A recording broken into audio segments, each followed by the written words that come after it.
Reborn and back, I avoided every entanglement with the Marquis, Mo Size. He said he was busy with court affairs. So I shut myself away, alone in the courtyard, packing my things. He brought his cousin Yu Xiaoya back to the estate. So I directly asked for a divorce. In my past life, I slaved away for the Marquis's household for half my life, draining every last bit of our family fortune. But on my 40th birthday, my son and daughter both knelt at my door, begging me to elevate the Marquis's gravely ill cousin, Yu Xiaoya, to the status of co-wife and write her into the family registry. I stared at Mo's eyes. When you came to marry me, you promised me a lifetime of just the two of us. Have you forgotten all of that? But my husband's eyes turned red. It is not that I won't grow old with you. She just wants a title. Why can't you let go of someone who is already dying? Living this life anew, I choose to let them have what they want and free myself too. Milady. Why on earth must you divorce the Marquis? Little Kui's eyes were brimming with tears. You and the Marquis have been married for years, always treating each other with respect. The Marquis is one of the most devoted men in the world. And what about the young miss and young master? Milady, can you really just abandon them? Mo Size was the dream husband of every noble lady in the capital, strikingly handsome. He inherited the Marquis title at a young age, with boundless prospects ahead. Even though my father was the wealthiest man in the capital, marrying him was still me marrying up. Besides, in all our years of marriage, he never took a concubine, loving only me. And my son and daughter were skilled in music, chess, calligraphy, and painting, smart and well-behaved from a young age, the envy of everyone around. But reborn as I am, I know all too well that it was all just an illusion. I looked at my young beautiful face in the mirror and said in a calm voice, that is right, I don't want my husband or my children anymore. Tell my father for me. Tomorrow, I'll head south to the Jiangnan region and go home. Little Koi left with tears in her eyes. At that moment, Yinhe Tower walked in. The man who used to always return home empty-handed lately. Not only has he been coming home late, but he also likes to bring along some pastries, maybe while buying them for someone else. He grabs an extra portion for me, using kindness toward me to ease his own guilt. He casually tossed the pastries onto the table, seeing that I hadn't touched a single bite, his brow furrowed with displeasure. Why aren't you eating? I heard that young ladies love these novelty treats. I spoke calmly. Yinhe Tower, Marquis, have you forgotten? I never eat sweets. The pastries he brought back were always glowingly sweet, because that is always been Yu Xiaoya's taste. At that moment, the displeasure on Mo Siji's handsome face turned into embarrassment. Thought your taste might have changed. He pushed the pastries he'd brought back to the side. I'll find you some other pastries tomorrow that aren't sweet. Seeing that I wasn't making a fuss, he seemed a bit unsettled, but then added, I've been swamped with court affairs lately. I'll probably have to sleep in the study from now on. My expression remained indifferent. How hard you work, Marquis. Mo Sija noticed something off about me. Shiza, court matters come first. You're the one who should understand me best, right? I gave a faint nod. Winter solstice is coming up soon. You haven't prepared new clothes yet. How about I take some time to pick out new fabrics with you? No need. I looked at him with a calm expression. In my past life, I had to beg him to accompany me to buy new fabrics and have new clothes tailored. Every year, I'd have to plead for ages. Now that he offered on his own, I simply turned him down. Mo Sija hadn't expected that I'd embarrass him like that. First came surprise, then he stormed out the door with a scowl. As you wish. After he left, I still stood there, looking perfectly composed, but my fingers were trembling. In my past life, after I refused to let Yu Xiaoya marry into the household, she tried to take her own life. Luckily, a servant spotted her in time and saved her. But after that, the distance between me and my husband and children grew even wider.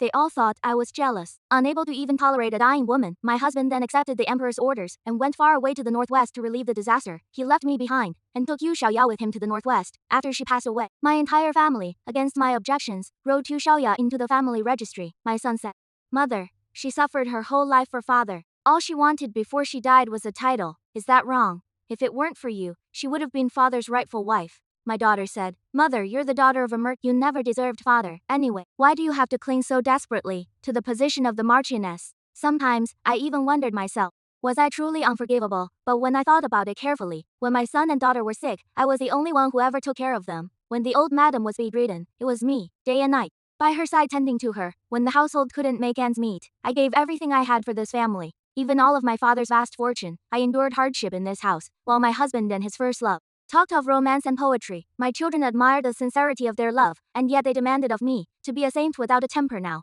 I look at my beautiful reflection in the mirror, tears rolling down my cheeks, pain surfacing, yet I smile from the bottom of my heart. I've been reborn. This time, I'll gladly let them have their way. This time, I should finally live for myself.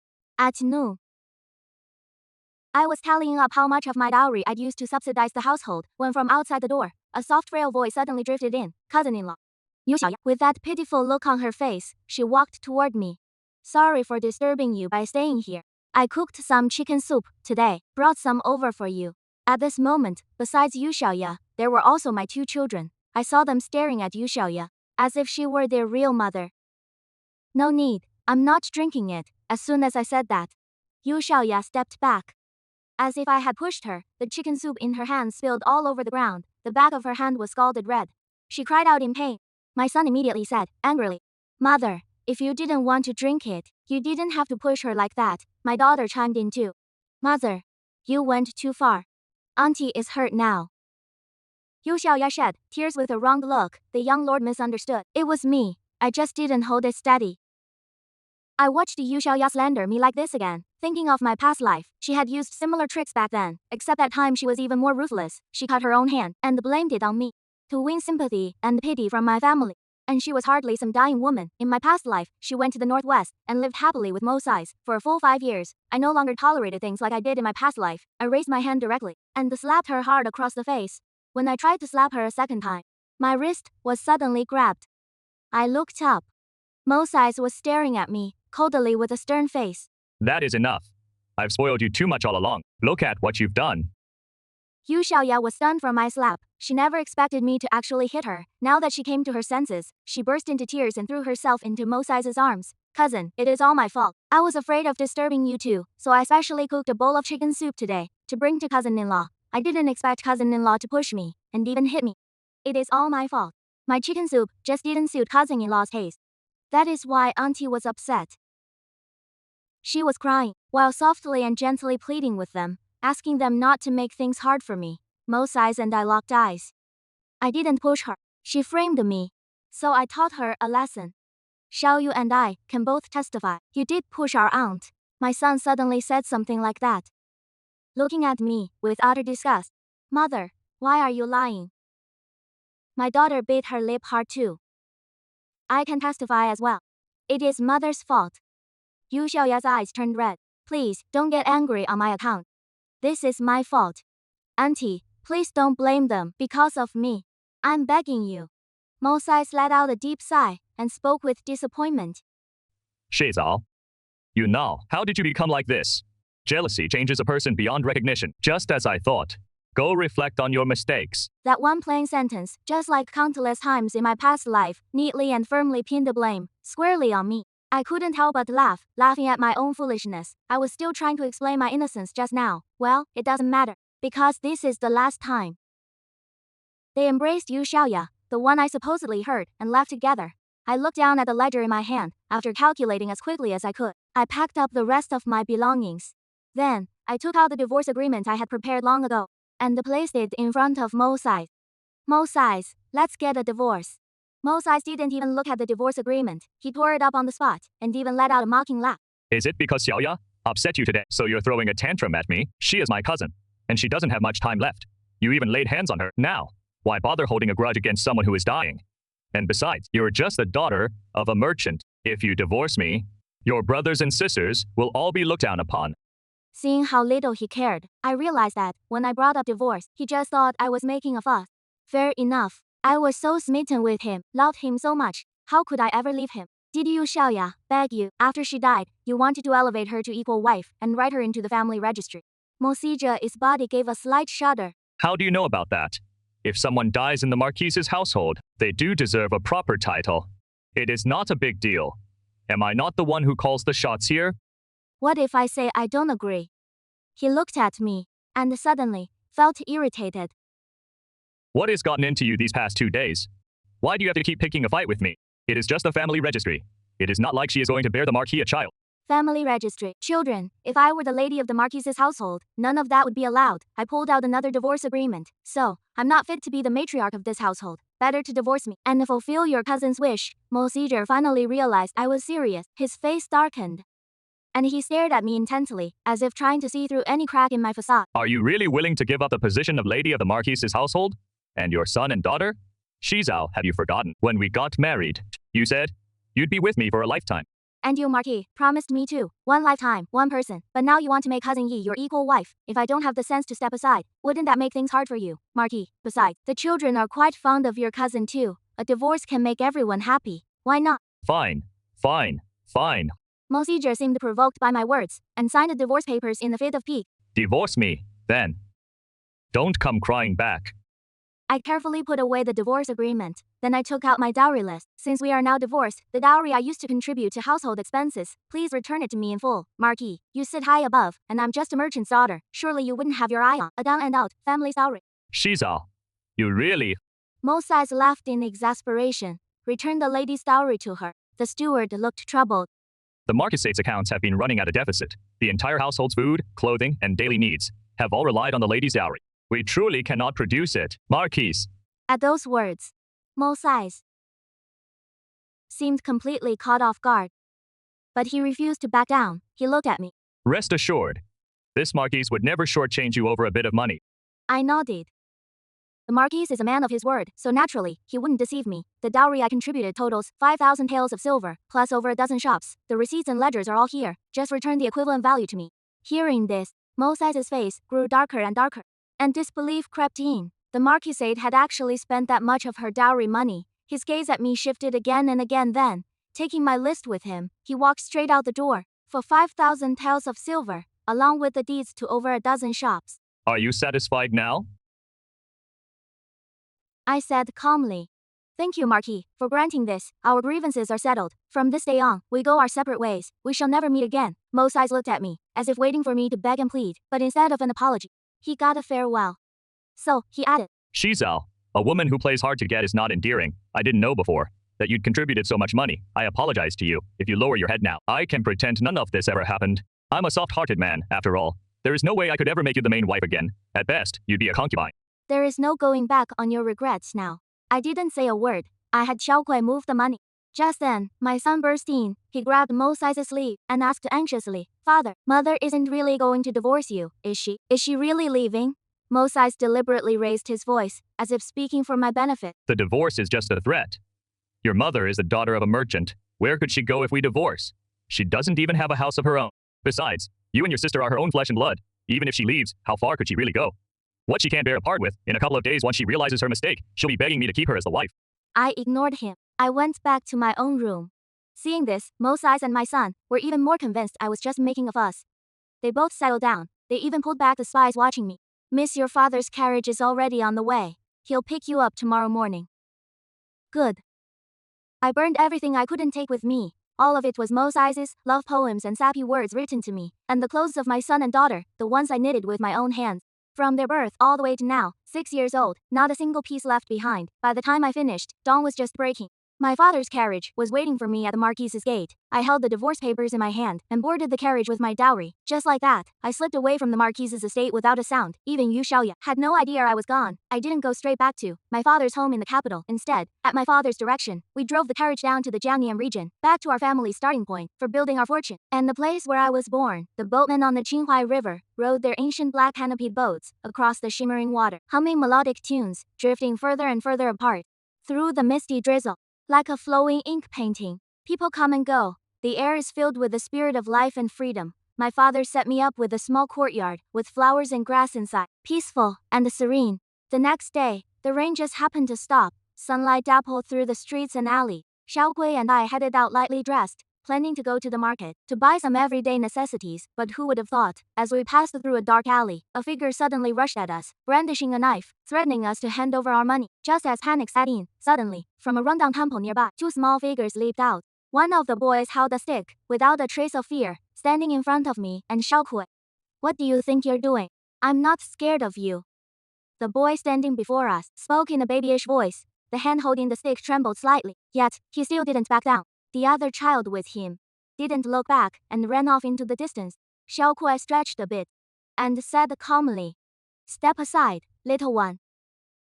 She took a step forward and kicked a knife right out of the robber's hand, then another kick, landing hard on the robber's chest. The robber went flying and hit the ground, too hurt to even get up. The boy lowered his stick, staring at Xiaokuei in utter shock. Sister, are you a female warrior? That was amazing.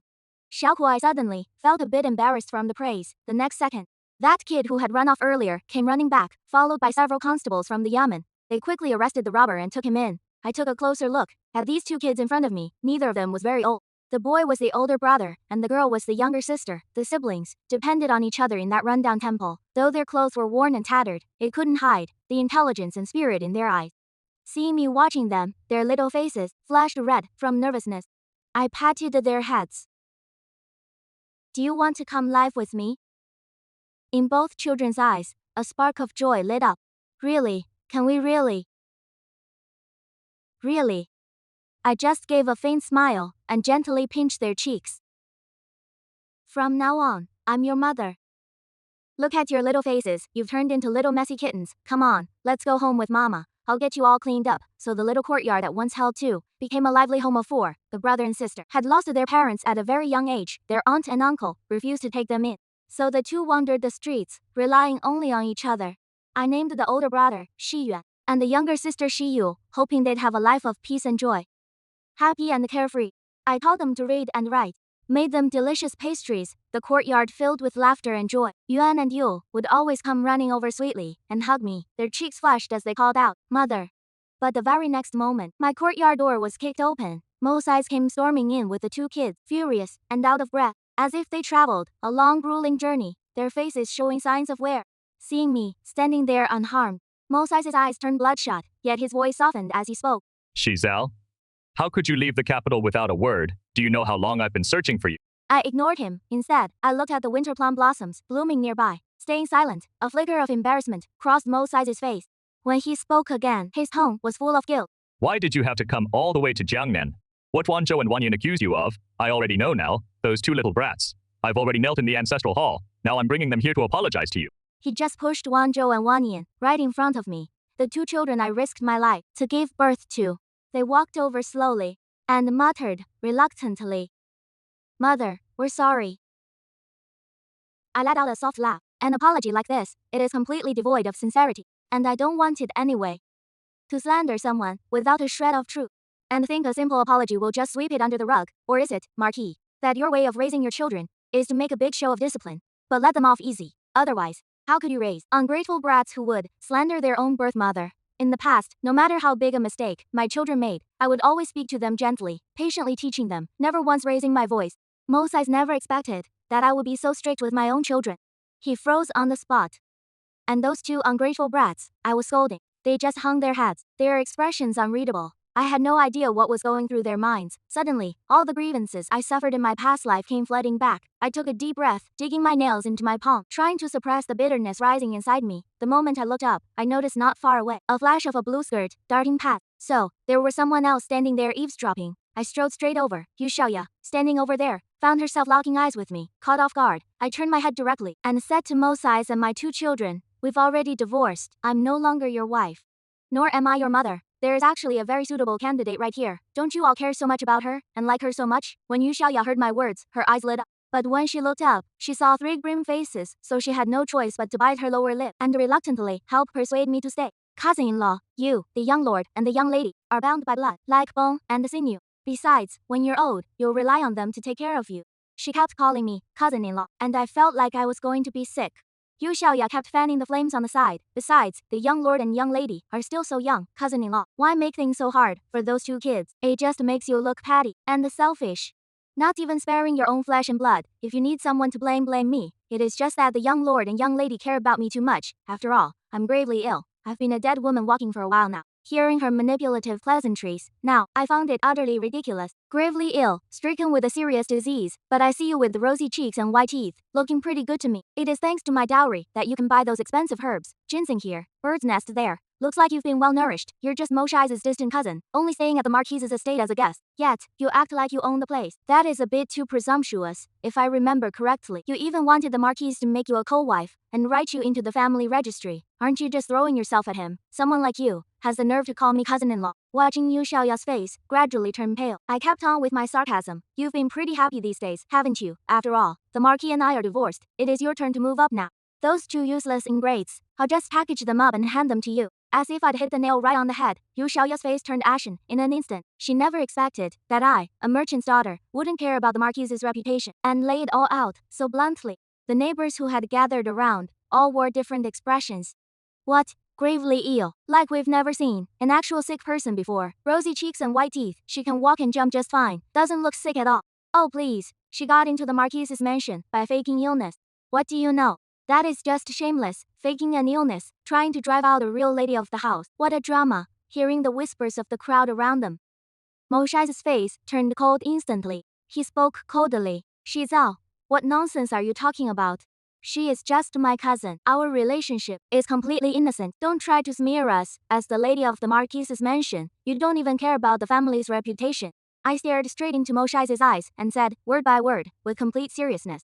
Marquise, have you forgotten? We've already divorced.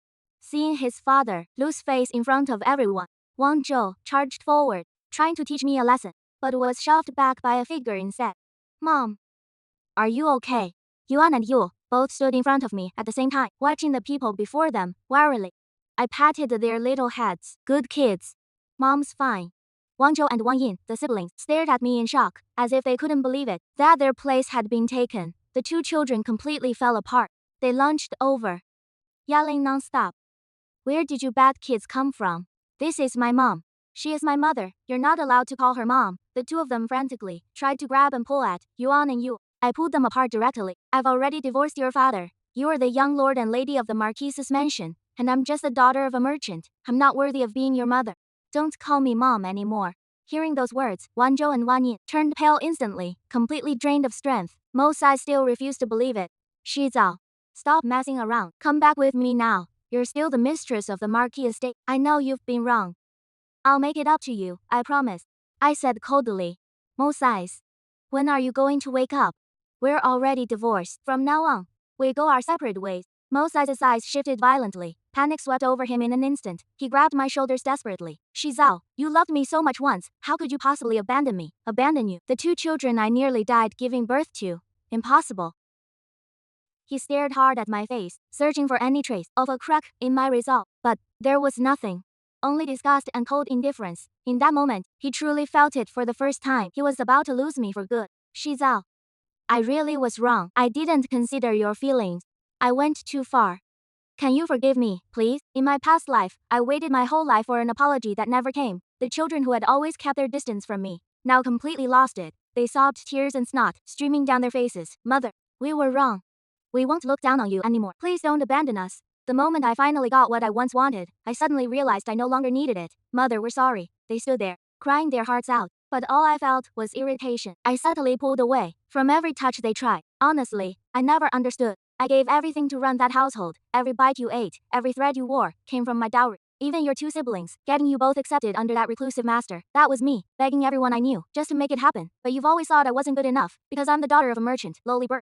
Well, sorry to break it to you. This time, it is me who thinks you're not good enough for me. You, the high and mighty Marquis, Mo Sais, for the first time, looked so desperate in front of me. I thought when you said divorce back then, you were just threatening me. We've put you through so much, but deep down, you must still care about us. We can go back to how we were. Trust me. Just come back to the manor. I can still shield you from the storm. I let out a cold laugh. You know what, Mo Sais? After I left that manor, I realized there was no storm out here at all. Mo Sais just stared at me, and I stared right back. Finally, he looked away. Are you really willing to give up your son and daughter? You risked your life to have them. Shizao, you'll regret this sooner or later. Children that ungrateful. I wouldn't dare keep them. Besides, I'll have children even better than them. We're already divorced. Please don't come bothering me anymore. With that said, I took Yuan and Yu by the hand, without a trace of hesitation, and shut the courtyard door behind me. That night, I had a dream. I dreamed of the first time I was on my way to the capital, and ran into Mo Sais. I also dreamed of being pregnant, and him beside me, overjoyed. I even dreamed of my two little babies, who even when sleeping, would curl up in my arms. In the dream, everything was perfect. Too bad the only constant in this world is that people always change. For a long time after that, they didn't come looking for me. But Wang Zhou and Wang Yin kept following me around like little shadows, hiding in the distance behind me, watching my every move. I didn't pay them any mind. If they wanted to watch, let them watch. Then one day, sometime later, Mo Sais, they came looking for me again. Behind him, followed Wang Zhou, her head hanging low, and Wang Yin, the two children, looked as if they had been wronged, their eyes red, tears streaming down from the corners. Mo Sais, standing off to the side, spoke up first. Shizao. I kicked Xiaoya out. I found out she was colluding with the doctor. Turns out Xiaoya was never sick at. It was all an act. So, a few days I threw her out. I'm sorry. I've been misunderstanding you all along.